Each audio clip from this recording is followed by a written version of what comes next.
데살로니가전서 2장 6절에서 8절 말씀입니다. 우리 합독하시겠습니다. 시작. 또한 우리는 너희에게서든지 다른 이에게서든지 사람에게서는 영광을 구하지 아니하노라. 우리는 그리스도의 사도로서 마땅히 권위를 주장할 수 있으나 도리어 너희 가운데서 유순한 자가 되어 유모가 자기 자녀를 기름과 같이 하였으니 우리가 이같이 너희를 사모하여 하나님의 복음뿐 아니라 우리의 목숨까지도 너희에게 주기를 기뻐함은 너희가 우리의 사랑하는 자 됨이라. 아멘. 아멘. 하나님의 말씀의 제목은 사랑 안에서 행하라입니다. 사랑 안에서 행하라입니다.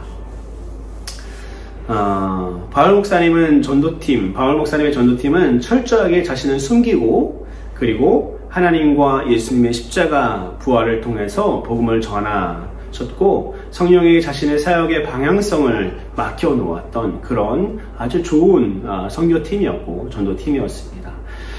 이 선교팀은 정말 많은 도시에서 복음을 전하였고 그들에게 애착을 갖게 되었습니다. 당연한 일이죠. 하나님의 말씀을 전했고 그들이 예수님을 받아들였고 그 받아들인 사람들이 교회를 세우며 교회가 더욱더 성장해 나간다. 그리고 그들에게 또한 문제도 있다.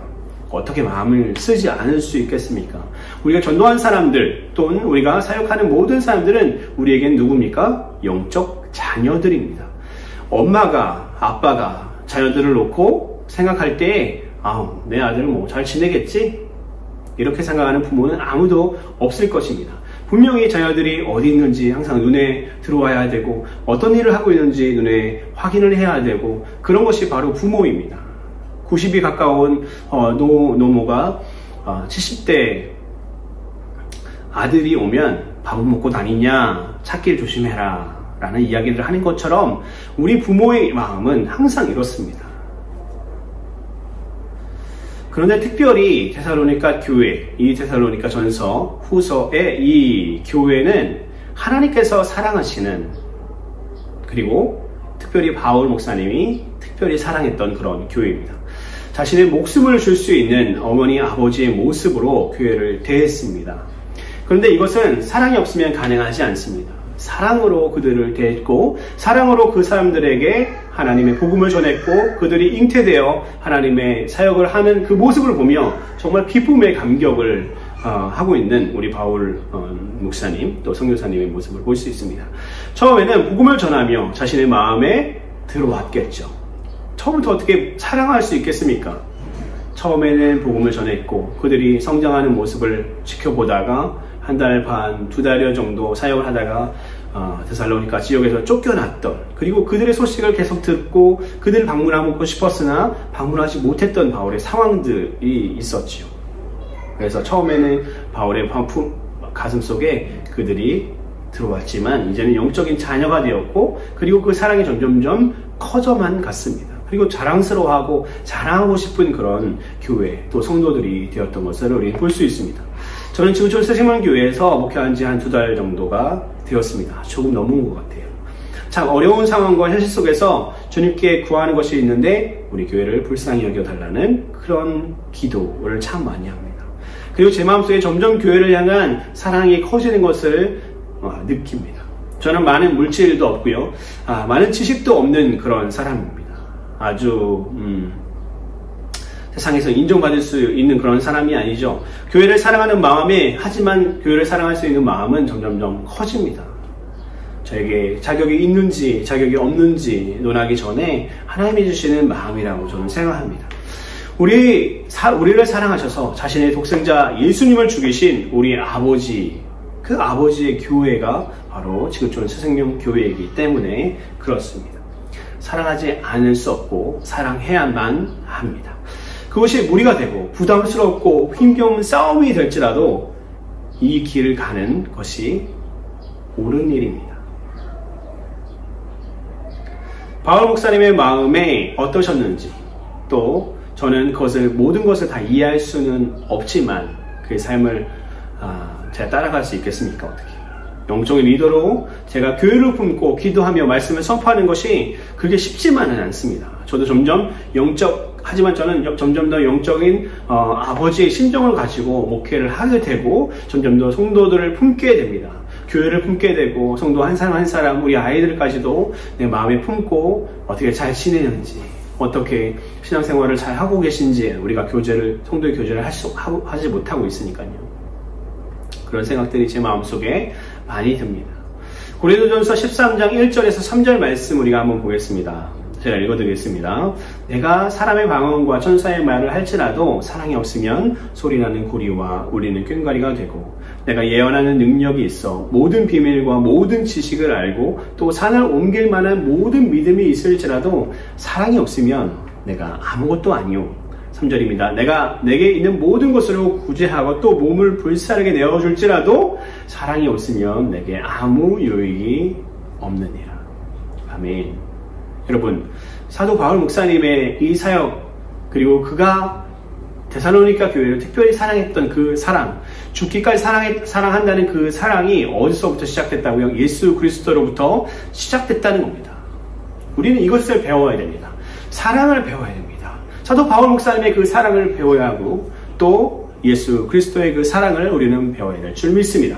그 사랑이 어떤 위인의 사랑이 아니고 또 셰익스피어의 사랑 이야기에서 나오는 그런 사랑의 이야기가 아니라 오직 우리를 위해서 죽으신 예수 그리스도의 그 사랑, 그 독생자 예수 그리스도를 보내신 아버지, 하나님 아버지의 사랑, 지금도 역사하셔서 우리를 위해서 통곡하시고 함께 하시는 성령님의 그 사랑을 우리는 배워야 된다는 것입니다. 우리도 사랑으로 살고 사랑으로 이해하고 사랑으로 용서하는 지구촌 새생명교회가 되기를 주님의 이름으로 축원합니다. 오늘 말씀의 제목은 사랑 안에 행하라 입니다. 7절 말씀 한번 볼까요? 7절 말씀 합독하겠습니다. 시작. 우리는 그리스도의 사도로서 마땅히 권위를 주장할 수 있으나 도리어 너희 가운데 유순한 자가 되어 유모가 자기 자녀를 기름과 같이 하였으니. 우리는 사도직에 대해서 이해를 조금 할 필요가 있습니다. 사도직은 특별한 포지션입니다. 사도가 되기 위해서 필요한 조건들이 있는데 그것 중 한 가지는 예수님을 직접 대면했던 사람들이어야 된다는 것입니다. 사도 바울은 언제요? 그죠? 빛으로 예수님을 직접 대면하고 대화를 나눴죠. 현대에 와서 신사도라는 이름으로 사역을 했던 사람들이 있습니다. 사실 지금도 사역을 하고 있지요. 하지만 그들의 문제점에 대해서 사람들은 많이 이야기를 했고요. 한동안은 한국 교회들이 많이 이 신사도적 교회 또 신사도 사역을 가지고 사역을 했었습니다. 하지만 지금은 모두 이단으로 정죄가 되었죠. 사도직이라는 것은 특별한 직분입니다. 그래서 지금은 이루어질 수 없고 가질 수 없는 직분이 바로 사도직입니다. 예수님의 제자들이죠. 그런데 기록에 의하면 초대교회에서 특별한 이 사도직의 권위가 있었다고 합니다. 이 권위 두 가지로 우리가 생각해 볼 수 있는데요. 특별히는 특별한 사도의 권위가 있었는데 그 권위를 사용하여서 무언가를 할 수 있게 했어요. 근데 그것이 우리가 생각해 볼 때에는 우리가 칭찬받게 하는, 본인들을 칭찬받게 하는 본인의 권위를 세울 수 있는 그런 일이겠죠. 사도들의 본인들의 권위를 세우는 그렇죠? 호칭을 통해서 또 그 특별한 고난을 통해서 일들을 할 수 있었으나 그런데 바울팀은 사도의 권위를 주장하지 않았습니다. 오늘 성경 말씀 보니까 사도의 권위를 주장하지 않고 오히려 유순한 자, 유모로 자신을 표현하고 있습니다. 유순한 자, 유모로 자기를 표현하고 있습니다. 그렇게 사역했다는 거죠. 유순한 자의 원어를 보면은 순수한 자로 표현하는 것이 옳다고 이제 생각했는데 바울 목사님의 팀이 순수하게 하나님의 복음을 전했다는 것을 강조하는 표현입니다. 그렇다면 왜 이런 표현을 했을까요? 전주에 말씀의 배경에 대해서 우리가 말씀을 들었는데요. 여러분들 기억하시는지 모르겠습니다. 어떤 말씀이죠? 이 데살로니가 지역, 이 교회 안에서는 바울의 가르침이 너무나 영향력이 크게 그 복음의 확산이 너무나 크게 되었기 때문에 사람들이 거짓 선지자들이 생겨났습니다. 그래서 그 거짓 선생들이 뭐라고 하냐면 바울은 잘못된 동기로 돈을 얻기 위해서 자신의 명성을 얻기 위해서 자신의 그룹을 만들기 위해서 자신의 이익을 위해서요. 결론은 이익을 위해서 이런 일들을 한 것입니다. 라고 거짓말을 합니다. 그래서 이 바울 목사님은 이 유순한 자라는 표현을 가지고 순수한 자, 하나님 앞에 순수한 자, 성도들 앞에 순수한 자. 그래서 그 전 말씀들을 보면 어떻게 표현하고 있죠? 너희들이 알지 않냐? 너희들이 알지 않냐? 내가 어떻게 살았는지 너희들이 알지 않냐? 너희들이 그렇게 봐하지 않았냐? 너희들이 내가 어떻게 살고 있는지 알고 있지 않냐라는 표현으로 계속 자신의 그 순수성, 사역의 순수성, 그 복음의 순수성을 계속 이야기하고 있는 것을 우리는 볼 수 있습니다. 오늘 본문 말씀을 쭉 읽어보면 제 머릿속에 정리되는 것이 하나 있었는데, 바울 목사님의 복음의 거룩성과 그 영광을 훼손하지 않기 위해 얼마나 노력했는지에 대해서 저는 생각하게 되었습니다.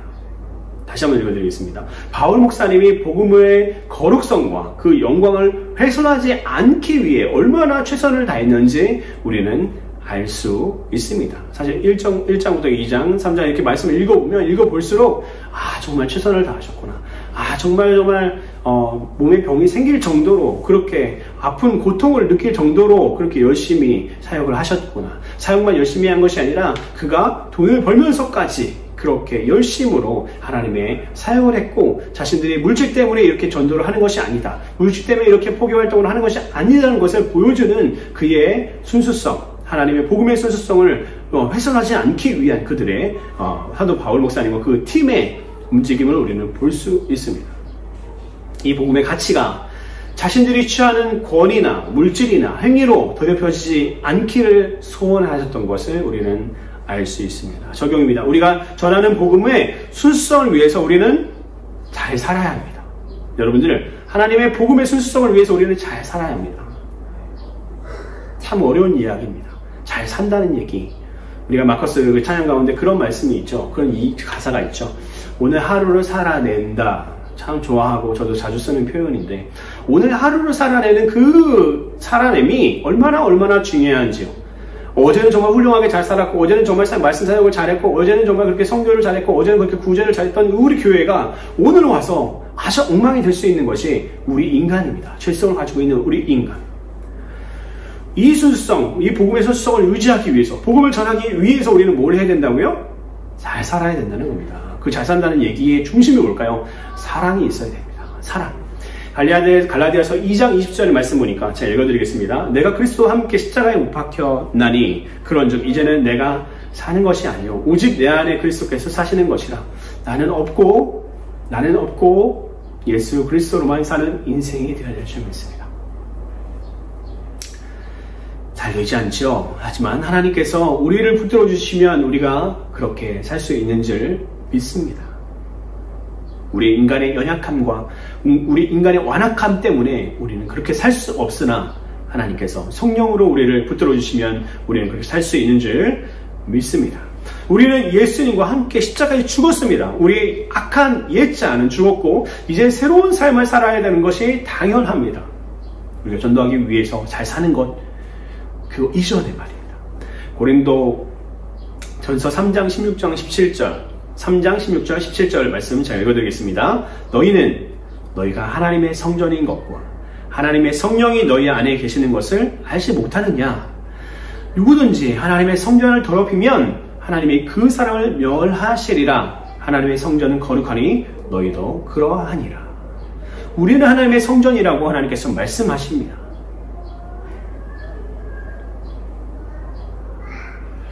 우리가 순수하게 사랑하고 순수하게 나의 삶을 잘 살아내야 되는 이유는 무엇입니까? 주의 복음을 전하기 위해 하나님의 성전을 더럽히지 않아야 된다는 것입니다. 우리 몸이죠. 우리 예수 그리스도께서 우리에게 주신 그 사랑이 얼마나 순수하고 고귀한지 세상의 삶으로 보여야 된다는 것입니다. 세상 사람들은요, 예수님 안 봅니다. 하나님 보지 않습니다. 하나님 싫어하는 사람이 누가 있겠습니까? 하나님 복 주시는 분이고 천국에 갈 수 있는 문을 열어주신 사람이라고, 존재라고 그들도 들었습니다. 알고 있습니다. 그런데 왜 그들이 교회를 떠나고 왜 그들이 교회에 나오지 않고 있을까요? 혹은 왜 예수님을 그렇게 부정하고 싫어할까요? 사단의 역사가 분명히 그 부분이 있습니다. 하지만 왜 그럴까요? 예수 믿는 사람에게 사기당해서, 예수 믿는 사람에게 욕을 먹어서, 예수 믿는 사람에게 이렇게 당해서 나는 절대 예수는 믿기 싫어, 절대 교회는 가기 싫어, 교회 다니는 저 인간들을 보니까 절대 나는 교회 다니기 쉽지 다니고 싶지 않아 라는 이야기가 나오는 것입니다. 우리의 삶이 어땠는지, 교회가 어땠는지 코로나 이 시국을 통해서 우리는 많이 돌아보고 있습니다. 교회가 정말 이런 것들을 잘못했구나, 이제 이런 것들을 잘 해야 되겠구나 라는 그런 깊은 반성들을 굉장히 많이 하는 시간들을 우리는 보내왔습니다. 그래서 우리는 이 거룩한 하나님의 복음을 위해서, 전도자의 삶을 살기 위해서 우리는 순결하게, 순수하게 주 앞에 서 나가야 된다는 것입니다. 이 구약성경부터 쭉 계속 반복적으로 사용되는 말씀이 있는데요. 그 말씀은 뭐냐면 나는 거룩하니 너희도 거룩하라 라는 명령입니다. 구약에서도 비슷한 말씀이 계속 반복되는 것을 우리는 알 수 있습니다. 그래서 우리는 깨끗하게 살아야 합니다. 여러분들, 우리는 깨끗하게 살아야 합니다. 우리는 정의롭게 살아야 됩니다. 교회 안에 정의가 없다고 해서 사람들이 교회를 굉장히 많이 떠나고 있죠. 잘못된 뉴스를 통해서 그렇게 알고 있는 사람도 굉장히 많지만요, 그런 부분도 분명히 있음을 우리가 인정합니다. 교회가 정의가 없대요. 교회가 의식이 없대요. 교회가 커뮤니케이션이 안 된대요. 교회는 자신이 원하는 대로만 이야기한대요. 교회는 배타적이래요. 여러분들, 교회는 배타적인 그런 곳입니다. 우리는 타협할 수 있는 존재가 아닙니다. 진리, 그 순수한 그 다이아몬드 같은 존재인 우리 이 기독교는 어떤 방해 물질이 그 안에 들어오려고 해도, 비진리가 들어오려고 해도 들어올 수가 없습니다. 왜요? 우리는 순수한 하나님의 복음을 통해서 살아내는 그런 존재들이니까 그렇습니다. 여러분들, 하지만 비진리가 아닌 집단들은 어때요? 서로 섞일 수 있습니다. 그들이 종교가 어떻든, 어떤 말을 하든, 천국을 얘기하든, 지옥을 얘기하든, 저들이 극락, 얘기하든, 뭘 얘기하든, 아무 상관이 없습니다. 그들은 어떻게 해요? 섞입니다. 왜요? 아비가 같기 때문에 그렇습니다. 저들의 아비는 사단이지 않습니까? 봉숭이 곤중에 권세 잡은 그 자의 속임수에 넘어가 자신들의 종교를 만들어내고 그것을 통해서 하나님을 배척하고 하나님을 밀어내는 그들의 삶. 하지만 우리는 그렇지 않다는 것입니다. 우리는 순수해야 됩니다. 갈라디아서 5장 22절 23절 말씀 볼까요? 오직 성령의 열매는 사랑과 희락과 화평과 오래참음과 자비와 양성과 충성과 온유와 절제니 이 같은 것을 금할 법이 없느니라. 제가 말씀 천천히 읽는데요, 이 말씀 조금 빨리 읽은 이유는 사랑입니다. 성령의 열매의 가장 중요한 부분은 뭡니까? 사랑입니다. 사랑이 있으면 이런 것들이 이루어지게 됩니다. 우리가 훈련이 필요하긴 하지만 사랑이 있으면 성령을 통해서 이런 일들이 가능하다는 것입니다. 7절 말씀 후반절에 보니까 이런 표현이 있습니다. 유무라는 표현이 있지만 꼭 유무라고 표현할 필요는 없다라고 우리 성서 해석하는 사람들은 이야기합니다. 학자들은 이야기합니다. 쉬운 성경의 말씀에 보니까 제가 한번 읽어드리겠습니다. 쉬운 성경입니다. 2장 7절 말씀, 쉬운 성경 버전입니다. 그러나 우리가 여러분을 얼마나 온유한 마음으로 대했는지 아실 겁니다. 우리는 어린 자녀를 돌보는 어머니의 심정으로 여러분을 대했습니다. 다시 한번 읽어드리겠습니다. 그러나 우리가 여러분을 얼마나 온유한 마음으로 대했는지 아실 겁니다. 강하게 채찍질하고 신앙을 가르칠 수 있었음에도 불구하고 저들이 아직 어린 아이의 신앙에 있었기 때문에 바울 목사님의 선교팀은, 전도팀은 그렇게 저들을 양육했던 것을 알 수 있습니다. 우리는 어린 자녀를 돌보는 어머니의 심정으로 여러분을 대했습니다. 그들의 교회가 태생될 때의 상황을 이야기하는 것입니다. 교회가 장성하고 교회가 성장해 있는 단계에서는 채찍이 필요하고 권면이 필요하고 그들에게 강한 음식이 필요합니다. 매운 음식도 필요합니다. 딱딱한 음식도 필요하다는 거죠. 하지만 이 당시에 사역했던 바울은 이렇게 사랑으로 어머니가 자녀를 품듯 그렇게 사역했던 것을 볼 수 있습니다. 성령님의 그 사랑은 바울에게 어머니가 자기 자식을 젖먹이듯 그렇게 데살로니가 성도들을 돌봤습니다. 바로 사랑입니다. 자신의 권위를 주장할 수 있었는데, 자신의 로마 시민권을 가지고 은근히 저들 앞에 권위를 주장할 수 있었고, 사도직을 통해서 저들에게 권위를 주장할 수 있었고요. 그리고 왕족이었던 바리새인 중에 바리새인 자기의 모습을 통해서 유대 지도자들에게 자기가 거들먹거릴 수 있었고, 자기 밑에라고 하대할 수 있었습니다. 자신의 학력 등 자랑할 수 있는 것들이 너무나, 내세울 것들이 너무나 많았습니다. 하지만 바울은 그 모든 것들을 예수의 복음 뒤에 감춰둡니다. 그 순수한 사랑 뒤에 감춰둡니다. 왜요? 혹여나 자신의 모습이 드러날까? 혹여나 자신의 이 자랑거리, 육적인 자랑거리가 드러날까? 그래서 바울 목사님이 뭐라고 표현했죠? 이 모든 것을 배설물로 여긴다. 이 모든 것을 똥으로 여긴다는 겁니다. 그리고 어미 아비의 심정으로 저들을 사랑하고 품어주고 길러냅니다. 젖을 먹이듯이. 어머니라는 단어는 우리가 생각하면 그저 감사의 눈물을 흘릴 수밖에 없는 존재이지 않습니까? 희생의 존재. 그런 모습으로 산 사람이 바로 바울 목사님이었다는 것입니다. 적용입니다. 우리는 사랑으로 살아야 합니다. 우리는 사랑으로 살아야 합니다. 그런데 그 사랑이 어머니의 사랑처럼 희생하는 사랑이 되어야 합니다. 아까 얘기했던 것처럼요. 그런 사랑으로 우리 성도를 대해야 됩니다. 서로 성도들끼리 그렇게 대해야 됩니다. 맞죠? 그런 사랑으로 이웃을 대하십시오.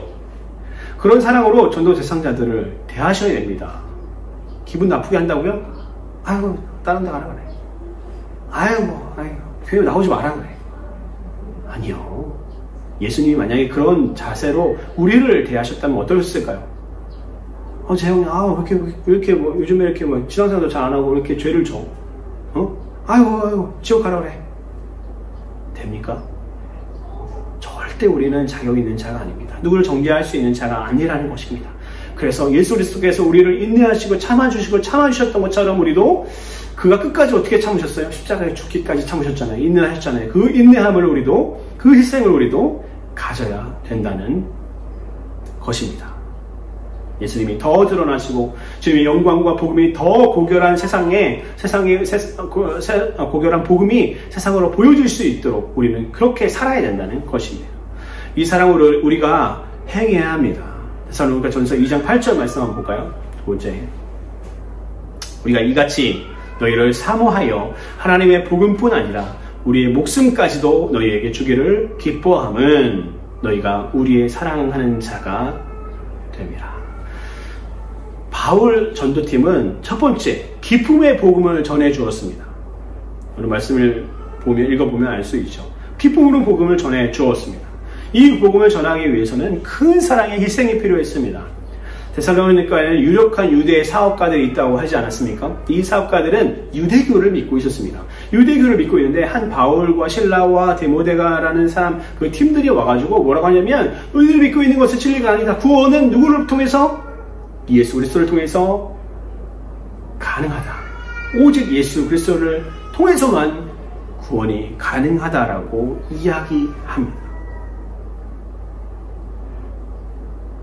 자신들이 믿는 유대교의 위협이 되는 새로운 종교, 이들에게는 이단과도 같았을 것입니다. 큰 위기에 맞은 그 사람들은 박해를 갑니다. 누구한테 박해를 가합니까? 바울 선교팀에 박해를 가할 수밖에 없습니다. 그곳에도 박해가 있을 것을 알면서도 기쁨으로 복음을 전했다는 이 말씀은 큰 대가를 치렀다는 이야기입니다. 큰 대가를 치렀다는 그런 말씀입니다. 바울이 한두 달 만에 도망쳐 나와야 하는 상황이었으니까 얼마나 급박한 상황이었습니까? 복음을 전하는 사람은 가장 사랑이 넘치는 사람입니다. 누가 사랑이 넘치는 사람입니까? 온유한 마음으로, 온유한 모습으로 말 부드럽게 하고 부드럽게 천천히 이해해 주는 것처럼 이렇게 행동하는 사람이 온유한 자고 사랑이 넘치는 자입니까?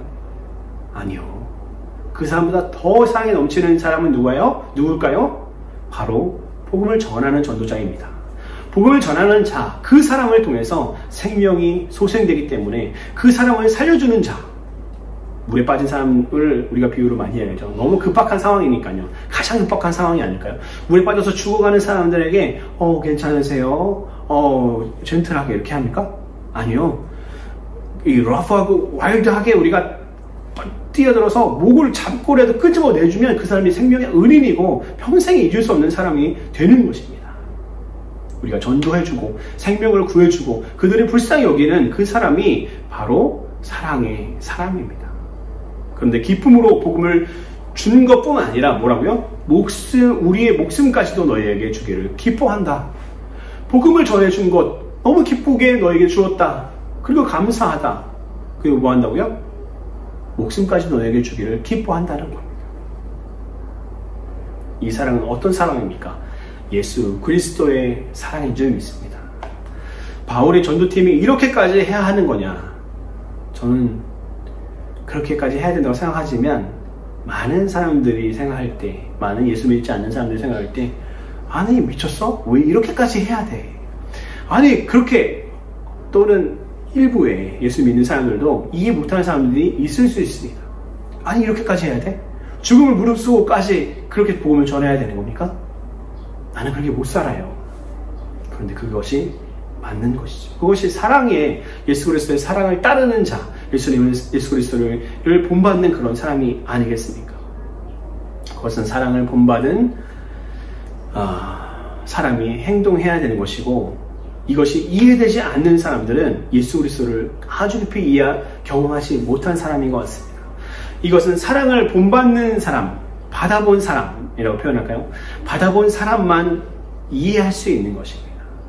예수님의 십자가가 아무것도 아닌 것 같던 그 사건이 나의 사건이 되고, 나를 위해 죽으신 그 사건이 되고, 내 마음에 그것이 스며 사무치게 다가올 때, 그 사랑이 나의 가슴에 터질 것처럼 벅차오를 때에 그 십자가의 사건이 정말 나의 사건이 되고, 그 사랑이 나를 향한 그 사랑이 되는 것입니다. 그 사랑이 어떻게 됩니까? 그 사랑을 받은 내가 예배를 드리지 않을 수가 없고, 주일 선서 안 하면 지옥 갑니까? 아니요. 술 먹으면 지옥 가요? 아니요. 지옥 안 가요. 근데 왜 우리가 술을 먹지 말라고 합니까? 왜 우리가 도박을 하지 말라고 합니까? 왜 우리가 하나님의 말씀대로 살려고 합니까? 왜 우리가 좋은 가정을 이루려고 합니까? 왜 우리가 사랑으로 주변 사람들에게 선한 행동을 해야 된다고, 주변을 돌봐야 된다고 이야기합니까? 여러분들 잘 생각해 보십시오. 그것은 예수 그리스도의 사랑 때문에 그렇습니다.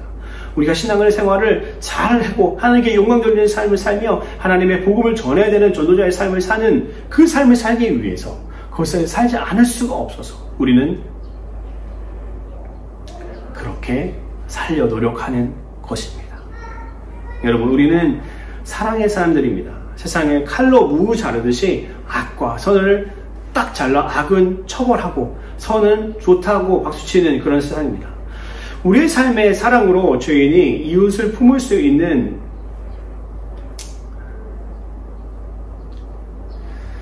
사랑입니다. 베드로전서 4장 8절 말씀 한번 볼까요? 무엇보다도 뜨겁게 서로 사랑할지니 사랑은 허다한 죄를 덮느니라. 세상은 죄인을 죽이려 하지만 교회는 어떻게 해요? 죄를 드러내서 그 사람을 살리고 회복하기 위해서 우리 교회, 우리 하나님은 그렇게 일하시는 존재라는 것입니다. 여러분들 사랑합시다. 아멘. 여러분들 희생해야 합니다. 여러분들 인내해야 됩니다. 여러분들 온유해야 합니다. 내가 주인공이 아니니까 조연의 역할을 잘 해야 합니다. 예수 그리스도의 사랑이 드러나게 살아야 된다는 것입니다. 여러분들, 예수님의 사랑이 여러분들의 지배하기를 주님의 이름으로 축원합니다. 여러분들 자녀들 있으시죠? 자녀들 더 많이 사랑해 주시길 주님의 이름으로 축원합니다. 한국에 계신 성도님들, 부모님과 좋은 시간 가지고 계신가요? 더 효도하시길 주님의 이름으로 축원합니다. 기회가 얼마 있을지 모르지 않습니까? 교회여 더 부신 자들에게 복음을 전해야 됩니다. 우리가 있는 기회, 저들의 기회의 시간이 얼마나 있는지 우리는 알 수 없습니다. 8절 말씀 끝에 보니까 너희가 나의 사랑이 되었다는 것, 처음에는 시작되었던 이 사랑이 이제는 사랑 자체가 되었습니다.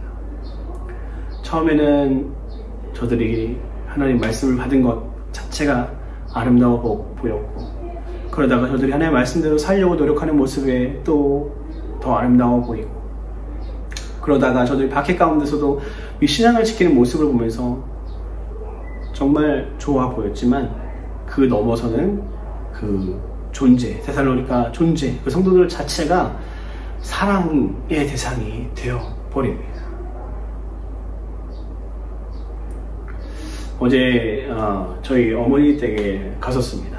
어머니 댁에 식사하기 전에 이래저래 연하 사모님과 저와 또 우리 어머님 또 사모님과 함께 대화를 나누다가 연하 사모님이 이 세상에서 가장 예쁜 사람이라고 제가 이야기했더니 어머니가 웃으시면서 콩깍지가 아직도 안 벗겨졌냐고 그런 이야기를 하셨습니다. 우리 바울 목사님은 콩깍지가 정말 씌어버렸습니다. 자신이 목회하던 그 데살로니가 교회, 그 교회를 향해서 무한한 사랑을 보내고 있습니다. 그리고 그 사랑으로 사는 그 삶이 예수 그리스도의 그 사랑으로 본받아 그 바울 목사님도 그 데살로니가 교회를 사랑하는 것입니다. 데살로니가 교회는 무엇을 경험했습니까? 바로 예수 그리스도의 사랑도 경험했지만 바로 바울 목사님의 그 사랑을 경험한 데살로니가 교회 성도들은 그 사랑으로 다시 한번 이웃을 섬기고 이웃을 전도하며 이웃에게 자신의 좋은 선한 행동들을 통해서 이웃에게 예수 그리스도의 그 선함을 증명했을 것입니다. 그리고 사도 바울이 거짓 선지자를 통해서 거짓 선생들을 통해서 잘못된 사람이라고 이야기할 때 아니라고 하면서 그들이 선함으로 증명했을 것입니다. 마태복음 7장 11절 말씀 제가 읽어드리겠습니다. 너희가 악한 자라도 좋은 것을 자식에게 줄 줄 알거든 하물며 하늘에 계신 너희 아버지께서 구하는 자에게 좋은 것을 주시지 않겠느냐. 사랑하면 전부를 줄 수 있게 되겠죠. 사랑하면 전부를 줄 수 있게 되는 것입니다. 우리는 자식 사랑하기를 목숨처럼 합니다. 그러면 우리가 이웃 사랑하기를 어떻게 해야 될까요? 우리가 자식 사랑하는 것만큼 전도할 대상자들은 그렇게 사랑해 줘야 되지 않을까요? 그렇게 사랑할 수 있으십니까? 아니요. 하지만 그렇게 한번 해봅시다. 그리고 그렇게 사랑할 수 있게 해달라고 우리가 하나님께 기도하십시오. 그리고 이웃들을 사랑하는 그런 지구촌 새생명교회가 되어야 될 줄 믿습니다. 데살로니가 성도들은 바울과 피 한 방울 섞이지 않는 사람들이었습니다. 우리가 사랑해야 한다고 명령하신 사람들 있잖아요. 원수도 사랑하라는 그 말씀 있지 않습니까? 이름 뭐지? 7번이라도 용서하는 그 말씀 있지 않습니까? 영원한 용서와 사랑. 사랑에 빠진 사람, 바보가 되는 것 아닙니까? 우리가 그 바보처럼 하나님의 말씀을 따라가는 사랑꾼이 되어야 될 줄 믿습니다. 여러분 주변 사람들을 사랑하게 해달라고 기도해야 합니다. 기도하지 않으면요, 우리가 어떻게 사랑합니까? 우리가 사랑할 수가 없죠. 기쁘게 복음을 전할 뿐 아니라 목숨까지도 내어주는 그런 사람이 되어야 되는데 그것을 할 수 있냐는 겁니다. 절대 할 수 없습니다. 하지만 우리를 사랑하셔서 목숨까지 내어주신 예수 그리스도를 우리가 바라본다면 바로 그 일을 우리는 할 수 있습니다. 그 받은 사랑을 통해서, 그 경험한 사랑을 통해서 우리도 그 사랑을 나눠주는 그런 지구촌 새생명교회가 되기를 주님의 이름으로 축원합니다. 하나님의 말씀의 결론입니다. 제가 옛날에 영상을 하나 보다가 코디라는 아이를 보게 되었습니다. 코디라는 아이는 자폐아입니다. 이 자폐아 아이는 천재 피아니스트입니다. 듣기만 하면 연주를 할 수 있는 그런 아이입니다. 그는 눈도 보이지 않는 아이인데도 불구하고 그는 최선을 다해서 연주를 하고 그것을 즐겨하는 모습을 첫 장면에서 보여줍니다. 하지만 그의 과거 영상들이 쭉 보여주는데 그는 자폐하기 때문에 하루에도 몇 시간씩 앉아서 화를 내고 물건을 때리고 있는 그의 모습을 보면서 엄마는 설득하고 2시간, 3시간, 4시간 그렇게 보내는 시간들이 아주 비일비재하게 지나가는 것을 영상으로 보여줍니다. 그리고 그 코디의 엄마가 울면서 이야기합니다. 저는 절대 포기할 수 없습니다. 코디는 정말 소중한 나의 아들이고 이 아이가 정말 잘 서나갈 때까지 열심으로 이 아이를 위해서 노력하겠습니다. 라고 이야기합니다. 그 과정이 괴롭고 힘들고 끝이 보이지 않는 상황이 올지라도 사랑은 이기게 된다는 것입니다. 시편 5편 7편입니다. 오직 나는 주의 풍성한 사랑을 힘입어 주의 집에 들어가 주를 경외함으로 성전을 향하여 예배하리이다. 아멘. 주의 사랑을 힘입는 우리 지구촌 새생명교회는 선한 행동을 해야 됩니다. 주변 사람들을 사랑해 주어야 합니다. 우리 아이들 사랑해 주어야 됩니다. 심각하게 나의 남편과 나의 아내를 사랑해 주어야 합니다. 내가 싫어하는 그 사람, 직장 상사, 우리 사장, 나를 미워하는 그 사람, 나를 원수 삼은 그 사람들을 사랑해 주어야 된다는 것입니다. 이것이 그냥 여러분들이 옵셔널하게 그냥 생각해야 될 것이 아니라 명령입니다.